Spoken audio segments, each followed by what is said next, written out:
Ipapakita namin ngayon, buddies, ang tinatawag natin na under the big stone Japanese treasure deposit. Ito siya, itong big boulder na ito. Ito siya ang tinatawag natin na turtle back, malaking likod ng pagong. Then kung titingnan natin, may passage yan dyan, oh. Ang passage na ito ay east-west alignment, east doon, west dito. So siyempre ang load ng pagong, may load siya sa south portion. So doon ang south, kaya naka flat wall yan dyan. Ito naman dito, ito yung tinatawag natin na prone to quick deposit. Tingnan natin na malapitan. Itong tinatayuan ko, ito yung kokoro shape na bato. Hindi lang naman nilinis yan. Pag linisin yan, ay likod ng pagong ang purman yan. So heavenly steam, centering na. Ito yung portal niya. Ano? Yan. Okay. So tingnan natin sa ilalim. Ano? Yan, may poste. Yan. Parang box na. Actually may detection yung bodies, ito lang. Makinis yan, oh. Yan. Open space. Lahos sa kabila, yan. Yan.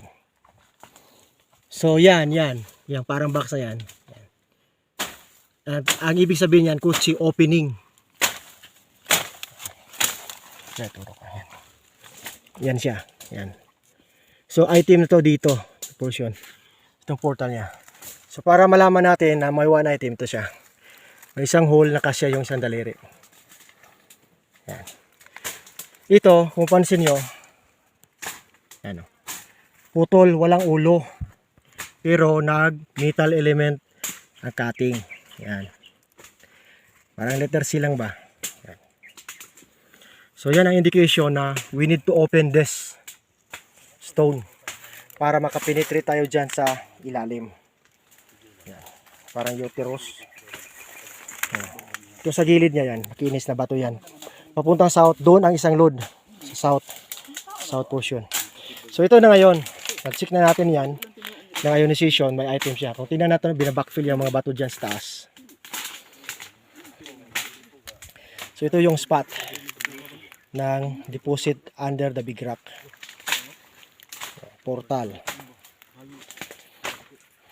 So ang mangyari nito, tatrabahuin ng team, i-pull out muna tong cover sa taas, then linisin para mababasag yan. Ang dapat basagin, buddies, yan. Pansin nyo, basag-basag na yan sa gilid. Yan. Ayan siya. Ganda, no? May kanto na yan. So ang stone box na yan, hindi natin alam kung anong laman, pero ang spot talaga ng dipo, ito, linilisan na namin ito na spot dito. So dudukutin, pero hindi makakaya, hindi kasya yung ulo. Yan.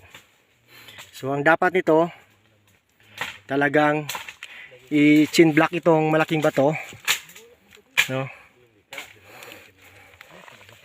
Tapos papasok tayo. Yan, ang korte niya.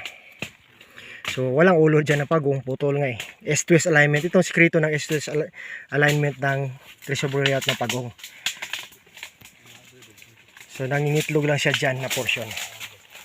So hopefully may natutunan kayo, buddies, kahit kunti lang to. Kasi ang test digging namin doon, very prepared. Kasi kampo nga ito eh.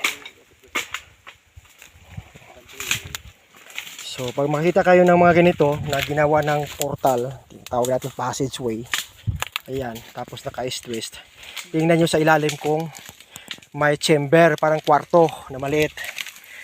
Tapos inspeksyonin kung may ionization, may detection. Tapos mas maganda pag andyan pa ang box, stone box. Okay. So sikreto lang yan, ha. Thank you for watching. This is Chris Sniper saying it's sleep and explore.